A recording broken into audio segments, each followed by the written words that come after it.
Yun guys, bisig na bawal sa reels guys. Makinig po kayo, lalo na sa mga baguhan dyan dito sa mundo ng pagre-reels. Ang bisig na bawal dito sa reels, kung gusto nyo talagang mamonetize ni Facebook, kasi yung iba nagtataka kung bakit ang dami-dami nilang views, ang dami-dami nilang mga followers, hindi pa namomonetize.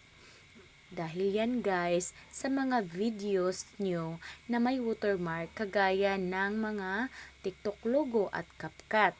Alam nyo guys, may application dyan para maalis yung logo na yan at kung anong videos na gusto nyong ma-upload. Kasi ako nung una nga, ginawa ko din yan dati. Kaya matagal din ako namumonetize. Kaya yung mga baguhan na gustong kumita, umiwas na lang po tayo sa bawal.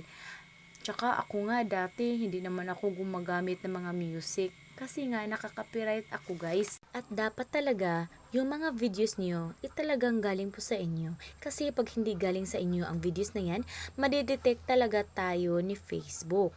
Dapat binibigyan natin lahat ng effort. Itudo na natin to guys. Okay guys?